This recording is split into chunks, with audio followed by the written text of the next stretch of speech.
अस्सलाम वालेकुम। मरीम नवाज़ और कैप्टन सफ्दर को बरी कर दिया गया है एवन फील्ड अपार्टमेंट्स जो केस चल रहा था, जिसकी अपील दायर की थी इस्लामाबाद हाई कोर्ट के अंदर कि पहले जो सज़ा दी गई थी इसी केस के अंदर मरीम सफ्दर को तकरीबन 7 साल की सज़ा थी, जबकि कैप्टन सफ्दर को 1 साल की सज़ा दी गई थी, जिसके ख़िलाफ़ अपील करते हुए इस्लामाबाद हाई कोर्ट में पिटीशन दायर की थी मरीम नवाज़ ने और कैप्टन सफ्दर ने कि जो एवन फील्ड अपार्टमेंट्स का जो केस है, जो लंदन के अंदर अपार्टमेंट्स हैं, उसमें जो मनी ट्रेल है कि आप अपनी मलकियत साबित कर सकें कि अगर ये प्रॉपर्टीज़ आपके नाम पे निकली हैं तो इनका सोर्स ऑफ इनकम क्या था, क्या वो जस्टिफाइड था, वो आपने ख़रीदी कैसे।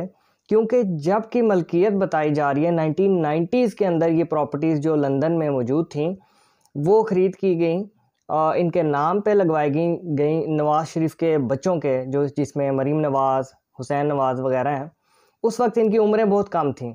उस वक्त तो सोर्स ऑफ इनकम इनके पास जस्टिफाइबल थे ही नहीं, ना ही ये कोई कारोबार कर रहे थे, ना ही इनकी कुछ सकत थी। ये आलमोस्ट माइनर एज के करीब थे। तो ऐसे में उस वक्त इनके जो वालिद साहब थे नवाज़ शरीफ, वो प्राइम मिनिस्टर थे। उन्होंने जैसे तैसे भी पैसे इकट्ठे किए और प्रॉपर्टीज़, चूँकि वो खुद अपने नाम पे नहीं थे उस वक्त लगवा सकते, क्योंकि वो पब्लिक ऑफिस होल्ड कर रहे थे 1990s में। तो उन्होंने क्या किया कि ये जो बेनामी ट्रांजैक्शन होती है कि पैसे किसी और शख्स के हों और नाम किसी और शख्स के लगा दिए जाए, तो नवाज शरीफ साहब ने भी ऐसे किया कि अपने बच्चों के नाम पे ये प्रॉपर्टीज़ लगा दी, जो कि लंदन में मौजूद हैं, जिन्हें एवन फील्ड अपार्टमेंट्स भी आप कहते हैं। अच्छा, अब हुआ क्या कि जब कोर्ट ने एक्शन लिया कि जनाब ये जो प्रॉपर्टीज़ हैं लंदन में निकली हैं आपके नाम पे, आपने इनको कहाँ से ख़रीदा।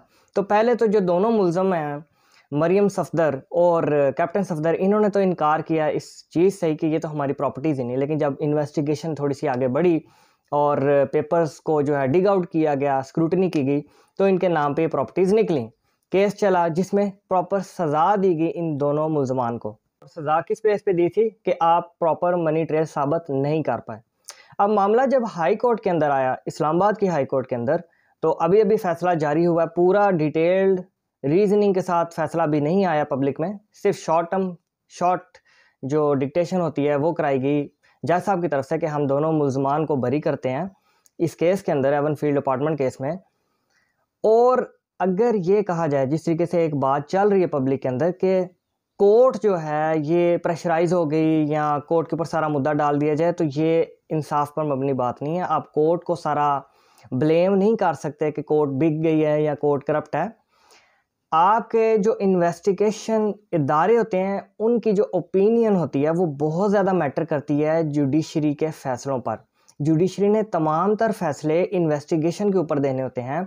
जो रिपोर्ट सामने आई होती है, अगर उस रिपोर्ट के अंदर, चाहे वो इन्वेस्टिगेशन किसी ने भी किया, वो नैब इन्वेस्टिगेशन कर रहा है या एक छोटे तर्ज के केसेस में इन्वेस्टिगेशन ऑफिसर कर रहा है, प्रोसिक्यूशन जो भी इन्वेस्टिगेशन कर रही है, तो अगर उसके अंदर कोई लैक्यूना है, कोई मिसिंग लूप होल्स हैं और उसके अंदर कोई कमियां कोताहियां हैं जो कि नहीं होनी चाहिए, तो फिर जुडिशरी भी कमज़ोर पड़ जाती है, लॉ भी मजबूर हो जाता है कि उसका फ़ायदा जो है मुल्ज़िम को दिया जाए। यही कुछ जो है मामलात मरीम नवाज़ और कैप्टन सफ़दर के केस में हुए हैं कि जो हमारे प्रोसिक्यूशन इदारे हैं, जिन्होंने इन्वेस्टिगेशन करनी होती है, जिन्होंने सारी सिक्योरिटी करके सामने कोर्ट के रखनी होती है, उनमें बहुत ज़्यादा कमज़ोरी है। ना सिर्फ कमज़ोरी है बल्कि उनके अंदर ऐसे एलिमेंट्स मौजूद हैं जो कि ऑनेस्ट तरीके से इन्वेस्टिगेशन करना भी नहीं चाहते, वो अप्रोचेबल होते हैं। आप ये कह सकते हैं कि ये जो स्टेज होती है ना इन्वेस्टिगेशन की, अब इन्वेस्टिगेशन करने वाला कोई इदारा है, कोई बंदा है, कोई पैनल है, ये बहुत ज़्यादा वल्नरेबल होते हैं कि इसके अंदर कोई ना कोई ब्लैक शिप हो। अच्छा, उसकी वो गलत काम करने की वजह से या कमज़ोरी दिखाने की वजह से या एविडेंस प्रॉपर कलेक्ट ना करने की वजह से जुडिशरी के फैसले मुतासर होते हैं। अब इस केस के अंदर भी मरीम नवाज़ और कैप्टन सफ़दर वाले केस के अंदर, जिसमें इनको बरी कर दिया गया, जुडिशरी ने कहा है कि प्रोसिक्यूशन के पास जो है, नैब के पास कोई डायरेक्ट एविडेंस नहीं जिसे साबित हो कि मरीम नवाज़ और कैप्टन सफ़दर ने कोई करप्शन की है। इनके नाम ज़रूर प्रॉपर्टी लगी है और सोर्स ऑफ इनकम भी जाहिर है ये नहीं दिखा पाए, लेकिन करप्शन के चार्जेस आप नहीं जाहिर कर पाए। आपको डायरेक्ट एविडेंस हमारे सामने लानी चाहिए, जो कि जिम्मेदारी किसकी है, प्रोसिक्यूशन की है। बर्डन ऑफ प्रूफ भी किसकी जिम्मेदारी होती है, प्रोसिक्यूशन की होती है। जो इल्ज़ाम लगा रहा है उसने ही साबित करना है। लेटेस्ट तरमीम आई है सेक्शन 14 के अंदर, नैब ऑर्डिनेंस के अंदर, कि पहले ऐसा होता था कि जो मुल्जिम है उसके ऊपर बर्डन ऑफ प्रूफ होता था कि तुम साबित करो कि ये एलिगेशन हम तुम पे लगा रहे हैं ये सही है कि नहीं सही, तुम साबित करो कि ये गलत है। वो सारी जिम्मेदारी होती थी मुल्जिम के ऊपर। जब ये लेटेस्ट अमेंडमेंट आई तो उल्ट कर दिया गया कि अब प्रोसिक्यूशन की जिम्मेदारी हुआ करेगी। नैब ऑर्डिनेंस अमेंडमेंट के तहत जो सेक्शन 14 में आई कि burden of proof lies on the shoulder of prosecution. अब जब ये उल्ट किया गया तो पहले ही प्रोसिक्यूशन इतना कमज़ोर होती है, उसके अंदर लूप होल्स होते हैं, टूटी फूटी इन्वेस्टिगेशन करते हैं, एविडेंस अच्छी इकट्ठी नहीं करते, इनका दिल भी नहीं करता काम करने का, तो उसका फ़ायदा मुल्ज़मान को धड़ाधड़ होना शुरू हो गया।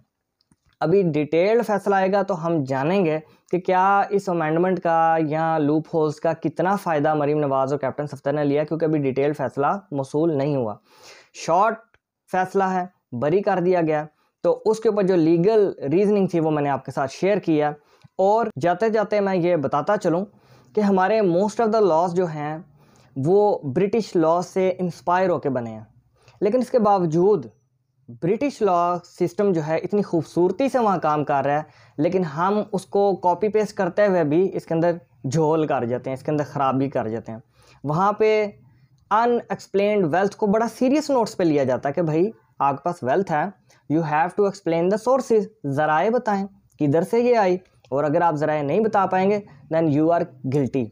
और हम जब इसी लॉ को यहाँ पे लेते हैं तो हम इसके अंदर बहुत गड़बड़ कर जाते हैं।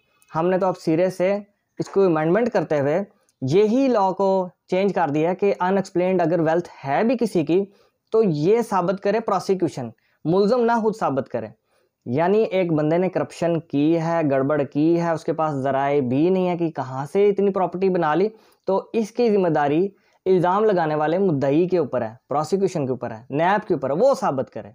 वो पहले ही इतने थका हुआ इदारा है, इन्वेस्टिगेशन भी कमज़ोर करता है, टूटी फूटी चीज़ें इकट्ठी करता है, तो वो कहाँ से ये साबित करेगा बाकी चीज़ें। खैर, हतमी ओपिनियन तफसीली फ़ैसला आने के बाद होगी और आपके साथ मैं मज़ीद फ़ैसला शेयर करूँगा जैसे ही फ़ैसला मिलेगा। Thank you very much.